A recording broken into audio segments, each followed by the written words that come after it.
तो सब बैठे थे, मुल्ला मौलवी पोप पादरी पंडित पुरोहित धर्म के ठेकेदार। साहब ने एक झटपट साखी बनाया, दोहा लिखा और कहा कि इसका अर्थ बताओ आप लोग, तो फिर हम आपसे जरूर बात करेंगे, आगे की बात होगी। साहब ने वहां पर लिखा और बोलकर बताया, एक अचंभा हमने देखा, बंदर दूहे गाय। साहब ने उन सबको संबोधित करते हुए कहा, इसका अर्थ बताओ। एक अचंभा हमने देखा, बंदर दूहे गाय। दूध दूध तो सब पी लेवे, घियना बनारस जाए। बात बनारस की ही थी, तो बनारस तो आना ही है, घियना बनारस जाए। एक अचंभा हमने देखा। सबसे कहा, मुल्ला जी से, चलिए आप ही इसका अर्थ बता दीजिए हमें। मुल्ला जी न तो कुरान को देख पा रहे हैं, न बगल को देख पा रहे हैं। आंखें उनकी फटी की फटी रह गई, वो कबीर साहब को ही निहारते रह गए। ये कौन सा अचंभा देख रहे हैं कि भाई बंदर गाय को दूह रहा है। आज तक किसी बंदर में ताकत नहीं है कि गाय को दूह ले। कहीं लात मार दे गाय तो बंदर किधर जाए पता ना चले, कहीं पूंछ टूट जाए तो खतरा उसके साथ भी है, काहे को गाय का वो दूध निकालेगा। और वही बंदर, कबीर साहब कहते हैं, दूह लिया और साथ गया, और उसके बाद बकायदा बेचने के लिए वो बनारस निकल गया है। घियना बनारस जाए, बनारस में वो घी बिक रहा है। मुल्ला तो थर्रा गए, मौलवी भी कुरान झांक लिए, वहां कुछ ना मिला।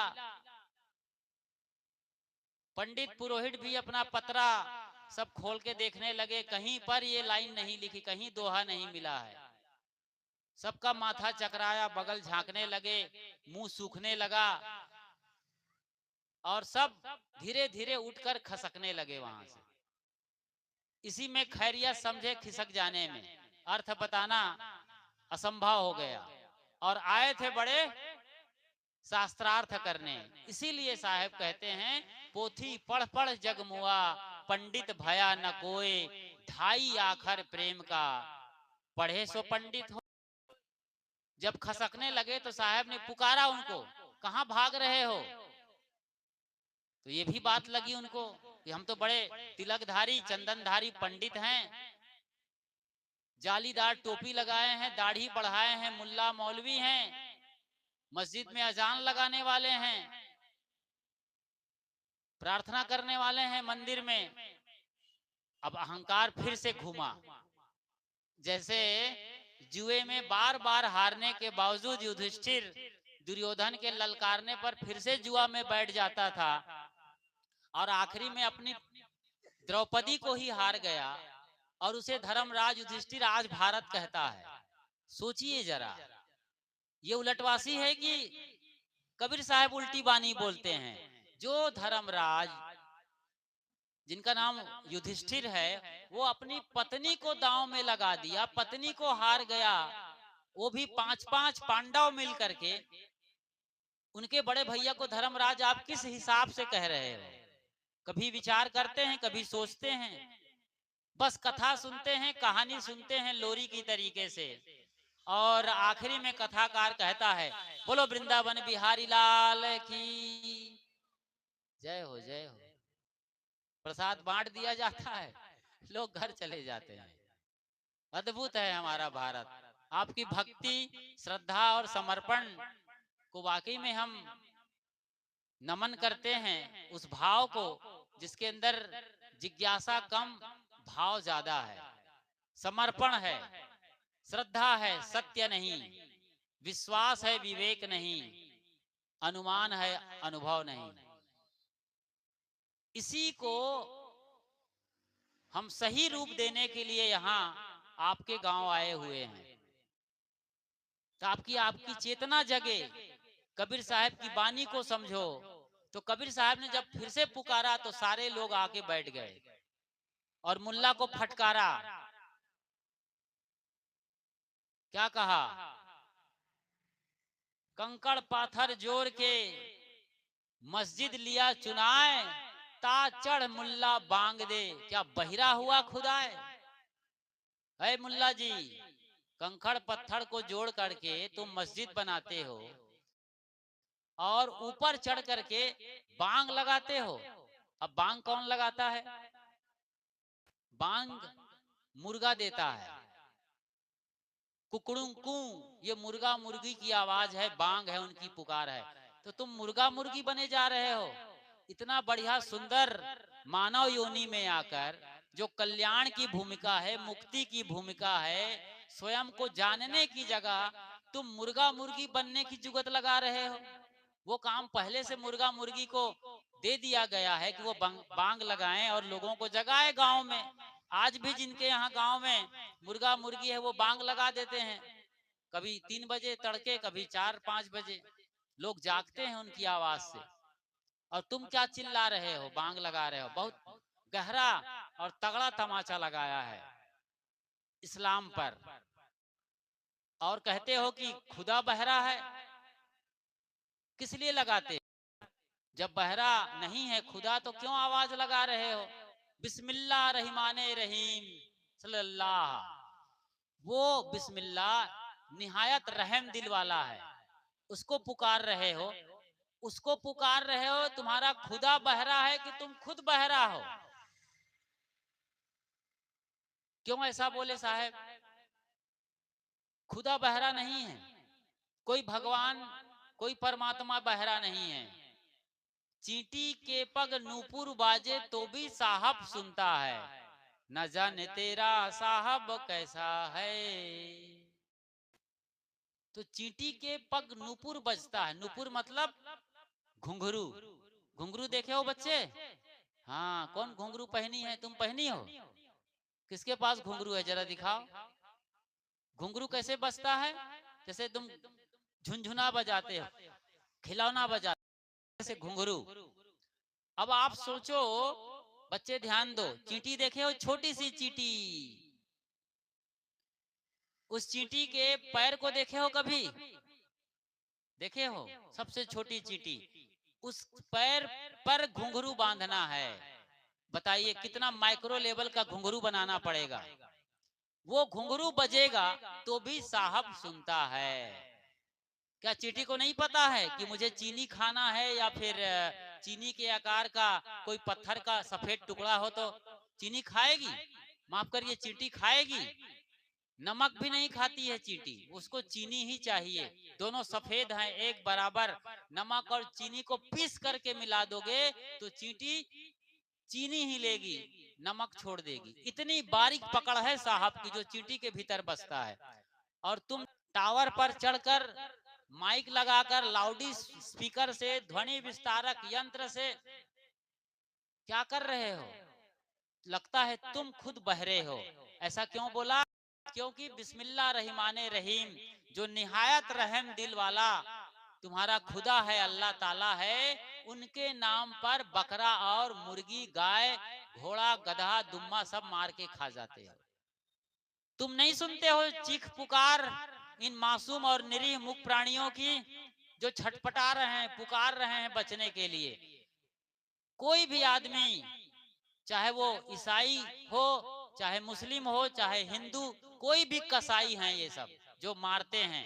इन कसाई को मैं कह रहा हूं कबीर साहब की वाणी के आधार पर कि कोई मार रहा हो, चाहे वो मछली को मार रहा हो, गधे को, घोड़ा को, गाय को, ऊंट को, बकरा या मुर्गी को, उनकी आंखों को एक बार झांक लो अच्छे से, आंखों में आंख मिला लो। कितनी तड़प है, कितनी पीड़ा है, कितनी हिंसा है। और जिस भाव से आप मार रहे हो, उनके भाव को आप समझ नहीं पा रहे हो। और उसके मांस को जब पका के खाओगे डेगची में, तो उसके सारे दुख, दर्द, पीड़ा आपको मिलने वाले हैं चक्रवृद्धि ब्याज के समेत। पाप का तो परिणाम मिलेगा ही, हिंसा का तो हिंसा का फल भोगना ही पड़ेगा। लेकिन उसकी तड़प, चीख पुकार, हताशा, निराशा, भयंकर मौत, सब वो देख रहे हैं। वो सारा कुछ आप झेलोगे, आपका क्या हिसाब किताब लगेगा। अद्भुत है ना ये नहीं दिखाई देता है। और अल्लाह ताला को पुकारते हो। पंडित बड़े खुश हुए, चुटैया उनकी खड़ी हो गई पंडितों की।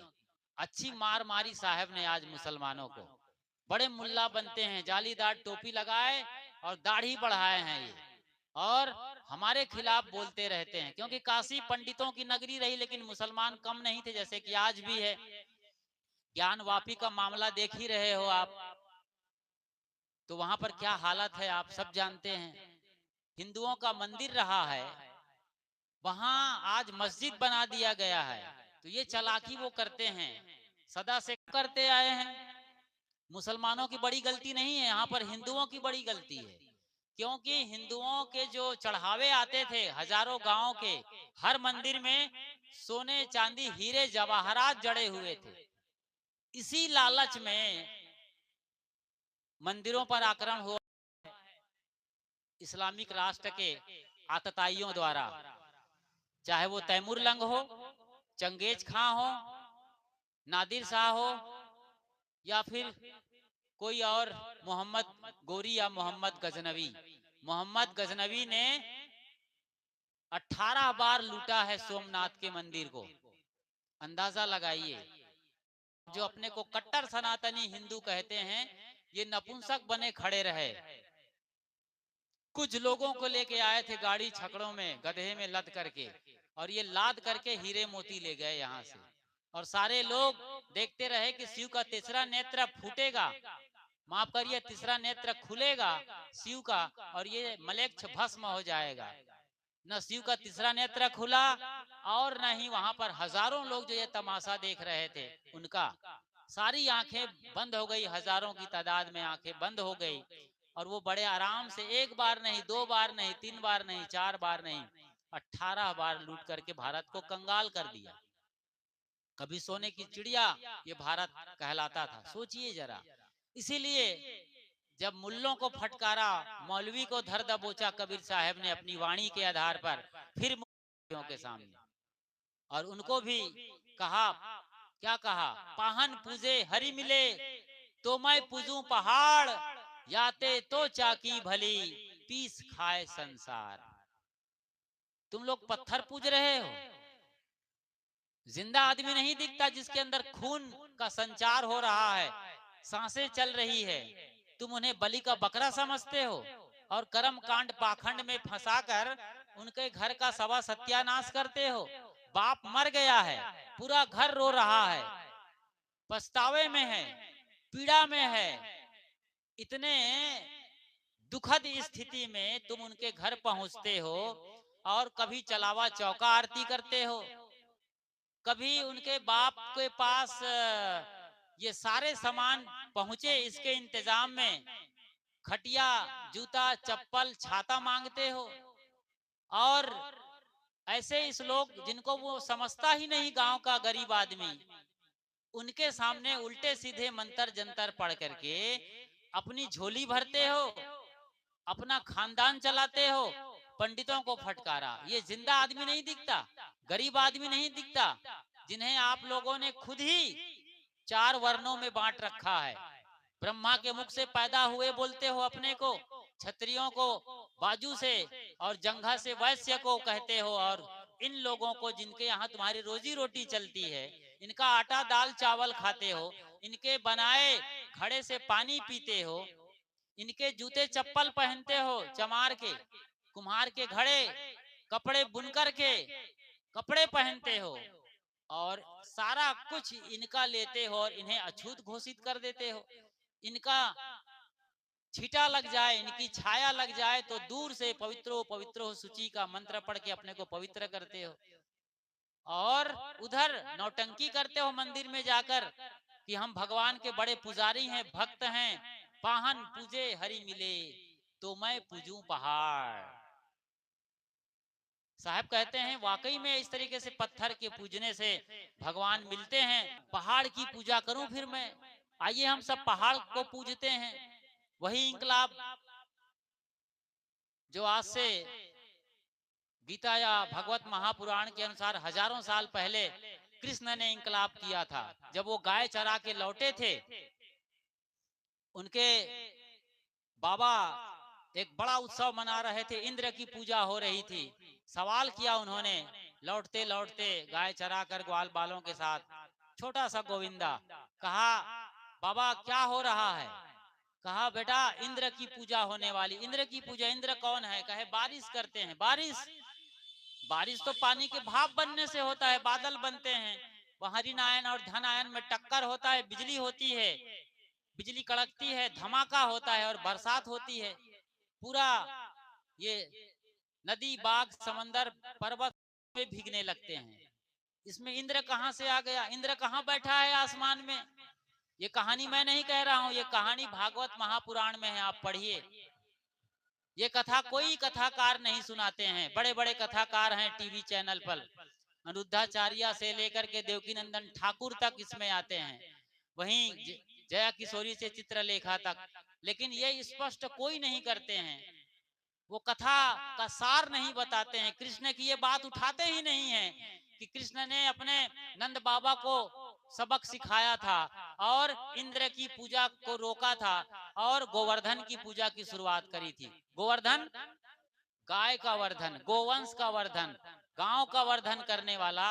मतलब हमारे आसपास जो इलाका है जहां से हम पानी पीते हैं, फल फूल खाते हैं, अनाज पैदा करते हैं, आज यही ग्लोबल वार्मिंग की चलते, क्लाइमेट चेंज के चलते बहुत खतरनाक स्थिति में धरती की स्थिति हो रही है।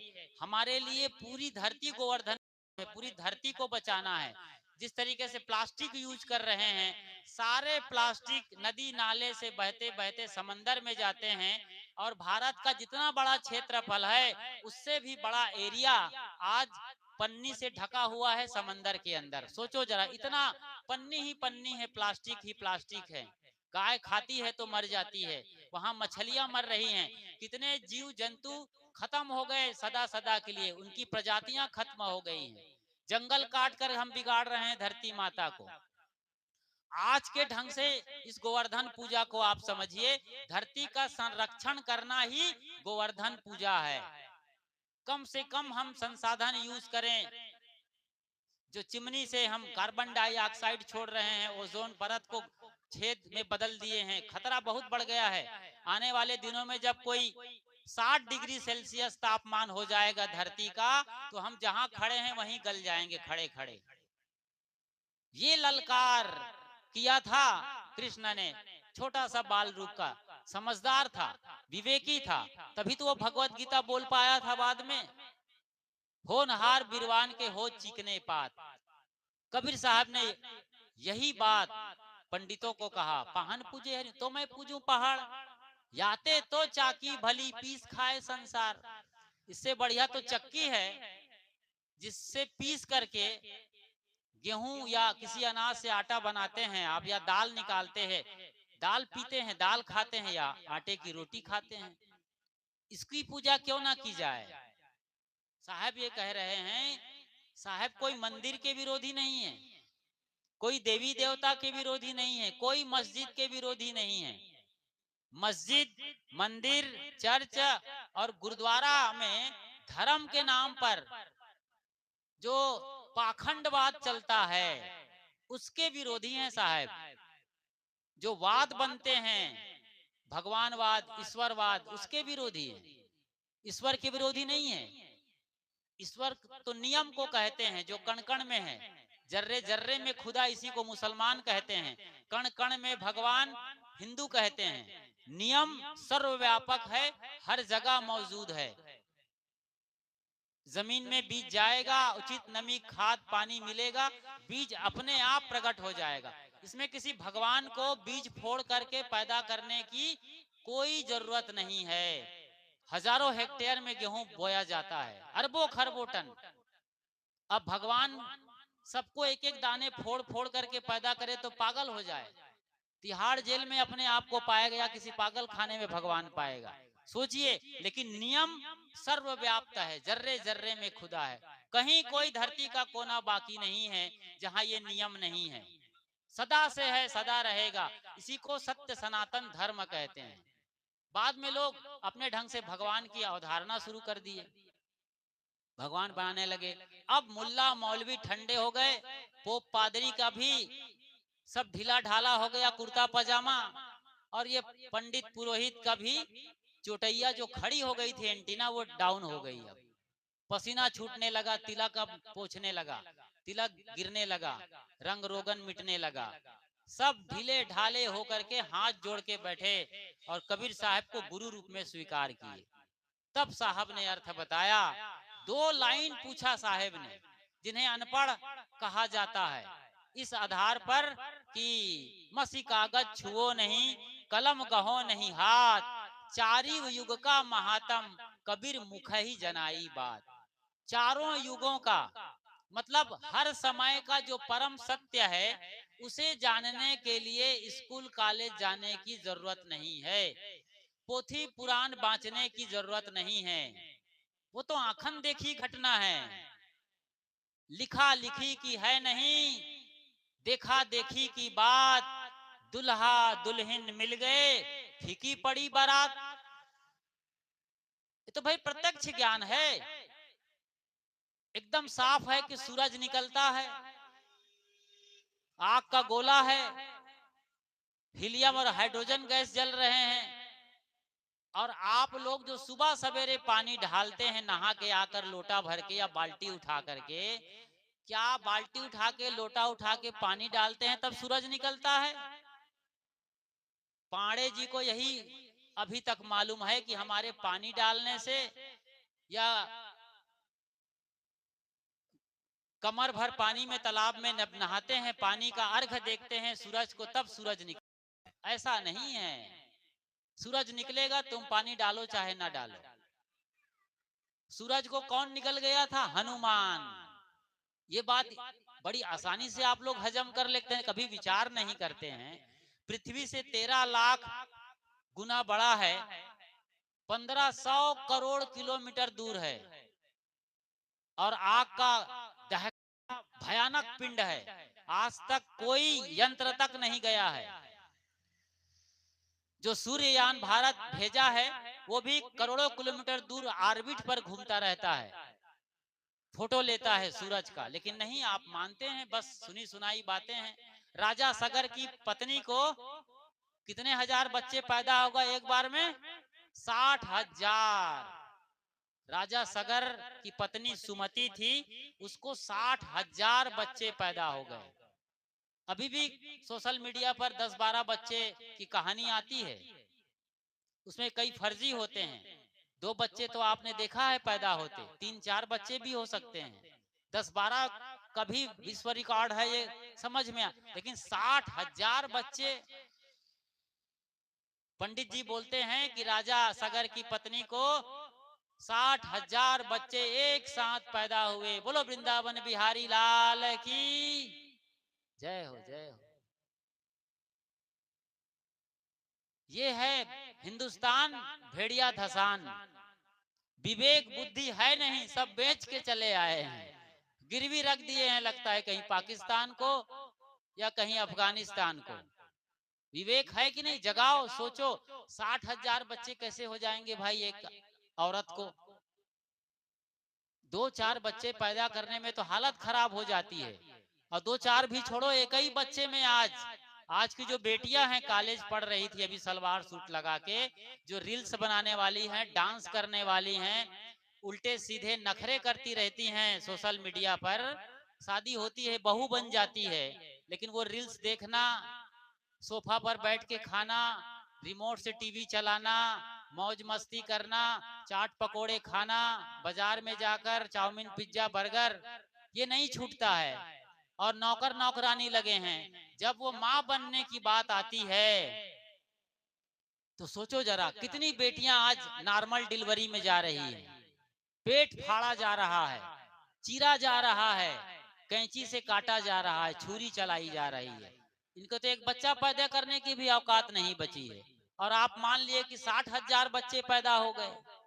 कहते हैं कि एक लौकी जैसा तुम्बा निकला, उसमें कीड़े के साइज के मानव आकार के कीड़े निकले 60,000।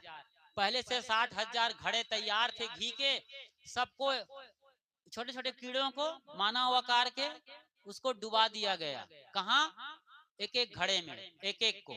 और वो सारे कीड़े खूब घी खा खा करके 6 महीने में एकदम पट्ठा जवान होके निकले। कहानी है भाई, मान लिया जाता है। ऐसी कहानी रोचक भयानक में बड़ा आनंद आता है। लोग भागवत महापुराण की कथा करते करते रुक्मणी का विवाह करा देते हैं कृष्ण से। उसमें दहेज चढ़ाने के लिए भी आप चले जाते हैं। वही लकड़ी या मूर्ति मिट्टी की धातु की होती है, उसका विवाह कराते हैं आप लोग। थाली लोटा गिलास गेवर जेवर गहने कपड़े लत्ते सब दे के आते हैं। मालूम पड़ता है जैसे कोई एक बेटी की शादी हो रही है, विदाई हो रही है, और पड़ोस में जो सचमुच में एक बेटी है, गरीब है, माँ बाप भी नहीं है उसके, या कमजोर हैं, या उनके माँ बाप शराबी हो गए किसी तरीके से, असहाय हैं, असमर्थ हैं, उस बेटी के लिए कौन सोचता है आज? कहते हैं फलानी की बेटी, हम क्यों शादी करें, उनका बाप वैसा, उनकी माँ वैसी, उनकी खानदान ऐसी। बताइए, जो सचमुच में रुक्मणी है, जिसकी शादी वाली मणि रुकी हुई है, शादी नहीं हो रही है, उसकी शादी नहीं करते हैं आप। और भगवान के लीला कथा में कितना रस लेते हैं। विवेक नहीं जगता है, विश्वास जगता है। सारे कथाकार जो आपके पंडित पुरोहित मुल्ला मौलवी पोप पादरी, ये धर्म के बड़े बड़े ठेकेदार हैं हिंदू मुस्लिम और सिख ईसाई में, ये आते हैं और आपको अलग अलग तरीके से कथा कहानी सुनाते हैं और अपनी बात रख करके झोला भर के निकल जाते हैं और आप वहीं के वहीं रह जाते हैं। बात पूरी नहीं हो पाती है, समझ नहीं बढ़ती है, और आप हमेशा से ठगे गए हैं, लूटे गए हैं, और आप गरीब से गरीब हो रहे हैं, वो सवर्ण अमीर से अमीर हो रहे हैं और उस पर भी आरक्षण मांग रहे हैं। विचार करना है। मैं ये नहीं कह रहा हूं कि मैं जो बोल रहा हूं वो सच है। मैं जो देख रहा हूं आपके साथ जो हो रहा है वो बोल रहा हूं। मैं भी बढ़िया से बढ़िया भगवान की कथा कर सकता हूं, मुझे भी आता है भगवान की कथा करना, लेकिन मैं आपकी व्यथा देख रहा हूं, इसलिए आपकी कथा कर रहा हूं। ये मानव की कथा है, आपकी कथा है, आपकी जिंदगी का सवाल है। आपके सारे भगवान जब हुए होंगे, मान लो, तो अपनी जिंदगी जी के चले गए हैं, उन्होंने अपना दुख झेला है। जैसे राम जी की पत्नी खो, राम जी जिंदगी भर भटकते रहे, एक लंबे अरसे तक पेड़ पौधों और पत्थरों से पूछ रहे थे, मेरी सीता मेरी सीता, हा सीता हा सीता, वो रो रहे थे। प्रयागराज में हमारे गुरुदेव सदगुरु अभिलाष साहब के पास एक आदमी आया, कहा गुरुजी मेरे से ज्यादा दुखियारा कोई नहीं है।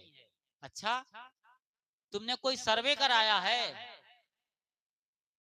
मुझसे ज्यादा दुखियारा कोई नहीं है? कहा गुरुजी कोई नहीं है, बहुत दुखिया, बहुत दुख में हूं मैं। अच्छा, क्या तुम्हारी पत्नी खो गई है? नहीं गुरुजी, वो तो घर में बैठी है। फिर तुमसे ज्यादा दुखी तो राम जी थे, जो पेड़ पत्थर पौधों से पूछ रहे थे। कितना दुखमय उनका जीवन रहा है। जब कोई आदमी अपनी जिंदगी की कहानी सुनाना शुरू करता है तो लोग कहते हैं ये क्या राम कहानी शुरू कर दी है। राम कहानी दुख भरी कहानी कहे। भगवान राम को भी नहीं छोड़ा लोगों ने, दुख भरी कहानी के नाम पर उन्हें टारगेट किया जा रहा है। और आप उसी भगवान का नाम जप करके मुक्ति और मोक्ष चाहते हैं। विवेक बढ़ाओ। तो साहब जब फटकारे सबको तो सब हाथ जोड़ के बैठ गए, और वो सारे मुल्ला मौलवी पोप पादरी और पंडित पुरोहित धर्म के ठेकेदार और उनके साथ जितने लोग आए थे 150, सारे के सारे वहीं पर चरणों में अपने सरेंडर हो गए और सब सदगुरु कबीर साहब को अपना गुरु रूप स्वीकार किए। और कंठी दीक्षा माला होने के बाद फिर साहब ने अर्थ बताया। क्या अर्थ बताया? जिस साखी की हम बात कर रहे हैं, उल्टी बानी।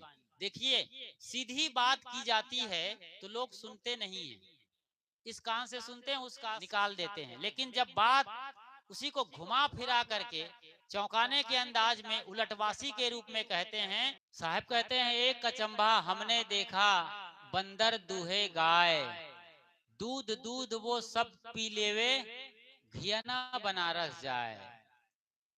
बहुत गजब की साखी है और बहुत करारा तमाचा है पाखंडवाद को।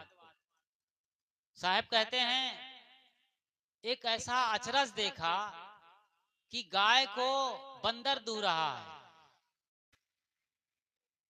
गाय और बंदर क्या है? अचरज तो समझ में आ गया कि चकित कर देने वाला है, माथा चकरा जाता है, बात खोपड़ी के अंदर नहीं घुसती है, इतनी तो बात समझ में आ गई। लेकिन यहाँ बंदर क्या है? बंदर है आदमी का मन, चंचल है। बंदर जैसे चंचल होता है, इधर से कूदेगा उधर कूदेगा, कभी अपने ही पूंछ को पकड़कर मड़ोड़ेगा, कभी और दूसरे के खोपड़ी पर चढ़ जाएगा, कान ऐंठ देगा, अपने ही प्रजाति के बंदरों का कुछ भी। और आप अयोध्या चले जाए तो जो भी आपके हाथ होगा एकदम झपट्टा मार के उठा के ले जाएगा, चाहे वो मोबाइल हो चाहे जो हो, बस उसे झोले के अंदर कुछ दिखना चाहिए। तो वहां निडर बंदर हैं और एकदम डराने के लिए खिस नहीं पोड़ते हैं, खिस खिस करते हैं आपके आगे आकर के और आपको खिसका देते हैं पीछे। सारे बच्चों को नीचे खिसका दिए। मैं छत पर बैठा था अयोध्या के आश्रम के, अभी वहीं से कुछ दिन पहले आया तो देखा था, बच्चे डर गए, बंदरों को वो परास्त नहीं कर पाए। तो बंदर बहुत चंचल होते हैं, ऐसे ही हमारा मन है, अभी यहाँ है कभी कहाँ है, क्षण उबे क्षण डूबे, खन उबे खन डूबे, खन अवगा रतन न मिले पावे नहीं था। क्षण में मुंबई में है और एक क्षण में चेन्नई, तो और देखते ही देखते दुबई। आप यहीं बैठे हो लेकिन मन की गति ओह बहुत ज्यादा। पानी ते अति पातला, धुआं ते अति छीन, पौना होते उतावला, सो दोस्त कबीरन कीन। पानी ते अति पातला है मन, पानी तो दिखता भी है लेकिन मन नहीं दिखता है।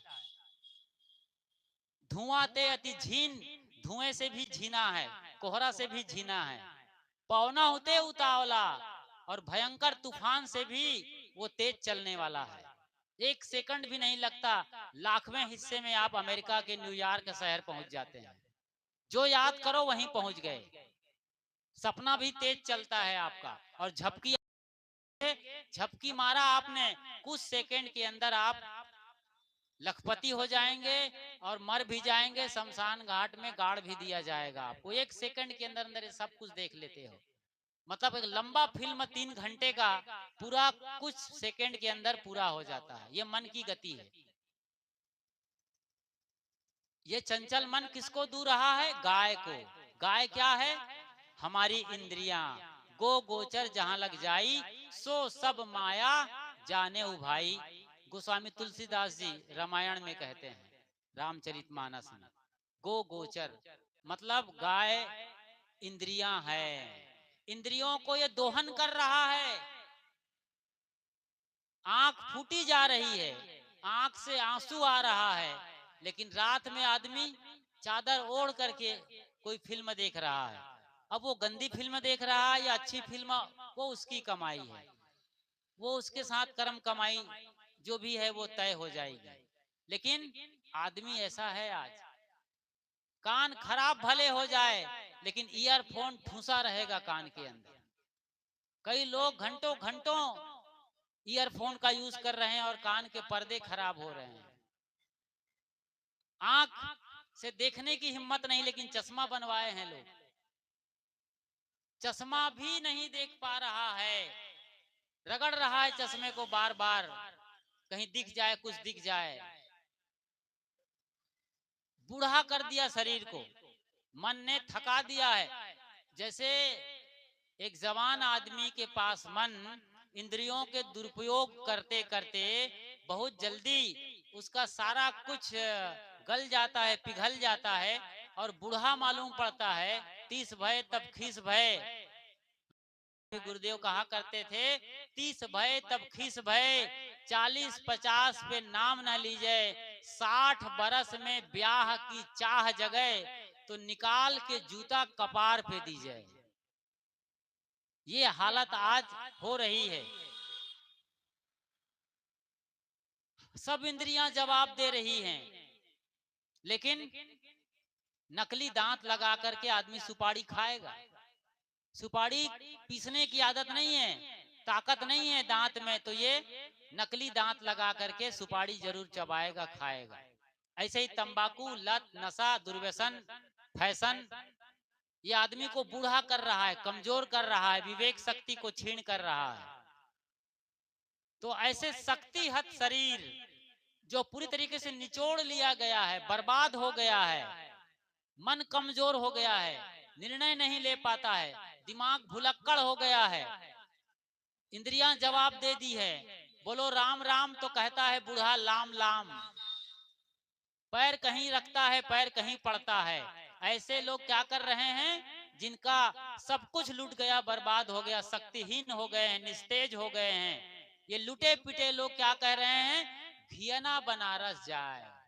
जब बंदर ने सारा दूध पी लिया है, मन रूपी बंदर ने इंद्रियों को निचोड़ डाला है, शरीर को बिगाड़ लिया है। आप देख रहे हैं आज 40 साल भी आदमी नहीं जीता है और उसे मौत दिखाई देती है, बूढ़ा हो जाता है, बाल पक जाते हैं 40 के अंदर, 20 के आसपास, सब इंद्रियां जवाब दे देती हैं। कितने लोग पागल हो जाते हैं।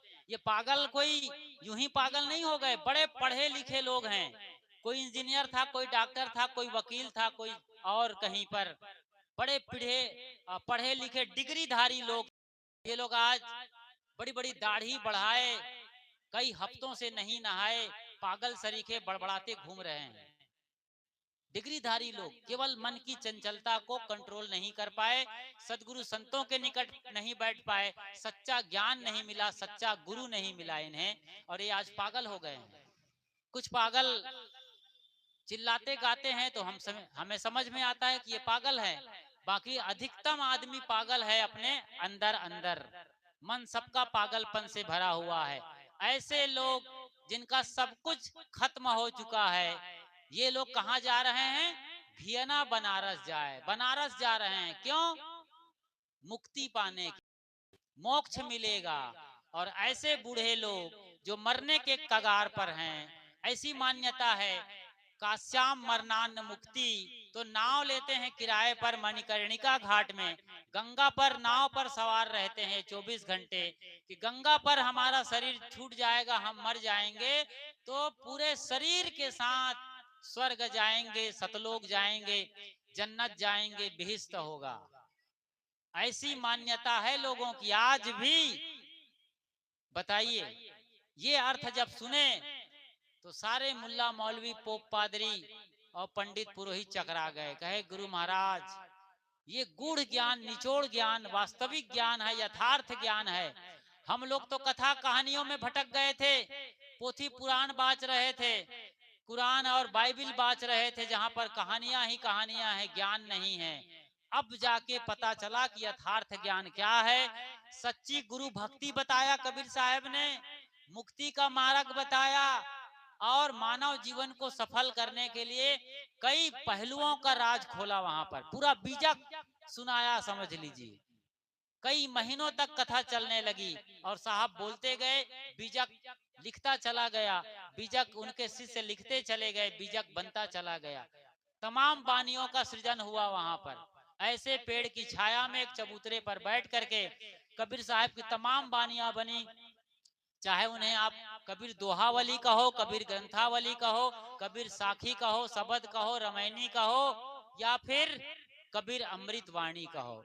इस तरीके से साहेब ने उलटबासी के आधार पर लोगों को झकझोरा, हिराया और जगाया। कबीर दास की उल्टी बानी, बरसे कंबल भीगे पानी। कबीर साहब उल्टा बोलते हैं, बरसे कंबल भीगे पानी। ये लाइन समझ लीजिए और इस लाइन को समझिए, और पूरे इस वक्तव्य को जिन्हें आप सुन रहे हैं उसे भी समझ लीजिए अच्छी तरीके से। कंबल बरस रहा है और पानी भीग रहा है। कंबल आपने देखा है, हमने कंबल ओढ़ा है, वो गांव वाला कंबल, भेड़ के ऊन का, ब्राउन कलर का, कुछ काले कलर का, वो चुभता था बचपन में, ओढ़ने से हम भागते थे उसे, लेकिन वो असली कंबल है। और उस कंबल को मैंने देखा, मेरे गांव वाले, मैं गांव में पैदा हुआ, तो जो ग्वाला था, राउत यादव, वो उसको ओढ़ करके बरसात में जाता था। ठंड में तो ओढ़ता ही था, बरसात में भी वो ओढ़ता था। उस पर पानी का बूंद ठहरता नहीं है, क्योंकि नुकीला नुकीला जो बाल निकला हुआ है भेड़ का, उस पर टकरा करके पानी का बूंद बह जाता था, इसलिए वो बरसात में भी काम आ रहा था। लेकिन साहब यहाँ कहते हैं आमतौर पर कंबल से गर्मी लेने के लिए हम ओढ़ते हैं ठंड के दिनों में। अब तो ब्लैंकेट आ गए हैं, किस तरीके से बनाते हैं, केमिकल से बनाते हैं या अत्याधुनिक काल लिए जाते हैं, जो भी है। तो अब जाकर के कंबल बरस रहा है साहब कहते हैं, और पानी भीग रहा है। कंबल क्या है? काम, क्रोध, लोभ, मोह। ये जो ईर्षा द्वेष है, ये जो क्रोध की अग्नि में आदमी जल रहा है, ईर्षा की आग में जल रहा है, ई जग जरते देखिया अपनी अपनी आग, ऐसा कोई ना मिला जासो रहिए लाग। इस आग में आदमी जल रहा है, अपनी बनाई हुई मान्यताओं की आग में, धारणाओं की आग में, क्रोध, लोभ, काम की आग में आदमी जल रहा है। और ये कंबल बरस रहा है, क्रोध रूपी, लोभ रूपी, वासना रूपी, तृष्णा रूपी। ये कंबल जल रहा है, बरस रहा है। और क्या भीग रहा है? पानी भीग रहा है। पानी क्या है? हमारे, लेकिन वो भीग रहा है, तहस नहस हो रहा है, बर्बाद हो रहा है। मानव योनि कल्याण की भूमिका है, लेकिन आदमी अपने आदत बस इसे काम, क्रोध, लोभ, मोह और वासना से गधा योनि में, घोड़ा योनि में और नीची योनि में पहुंचा रहा है। बरसे कंबल भीगे पानी, कंबल बरस रहा है। और आत्मा रूपी ये शीतल, तो शांत रूपी आत्मा है, शांत आत्मा है, निर्मल आत्मा है, ये भीग रहा है। इसमें जहर चढ़ रहा है, कार्बन चढ़ रहे हैं, और ये बर्बाद हो रहा है, नीची योनियों में जाने के लिए तैयारी कर रहा है। इस तरीके से साहब झकझोरते थे, जगाते थे, उंगली डालकर जाग जाग जंजाली जीरा, और ऐसी उलटवासी सुनाते थे। तमाम उलटवासियां हैं साहब की, लेकिन आज हमने देखा कि किस तरीके से चंचल मन के कारण लोग धर्म और पाखंड में चले जाते हैं। ठेकेदार आकर आदमी के मन को भटका देता है, और वो फिर गाय रूपी इंद्रियों का दोहन करने लगते हैं। और सब कुछ जब लूट पीट जाता है, तो आदमी सोचता है गंगा स्नान करके मुक्ति मिलेगी, किसी मंदिर में मत्था टेक कर भोग और मोक्ष मिलेगा, कहीं किसी गुरु बाबा के, ओझा सोखा के पैर लगेंगे तो वहां बहू जो बांझ है उसको बच्चा मिल जाएगा। इस तरीके से तमाम रीति रिवाज और परंपराओं, कर्म कांडों, भ्रम, अंधविश्वास में उलझा हुआ आदमी अपने सुंदर कल्याण भूमिका को, मनुष्य के इस देह को आकर मुक्ति और मोक्ष करने के इस अवसर को चूक जाता है, और नीची योनियों की यात्रा के लिए गमनागमन में और 84 के चक्कर में पड़ जाता है। 84 के चक्कर में आप ना पड़े, इसके लिए ऐसे ही सत्संग को सुनते रहें, गुरुओं के पास बैठें, उन्हें अपनी बात पूछें, और ऐसे ही अपने कल्याण के मार्ग को प्रशस्त करें। बोलिए सद्गुरुदेव की जय।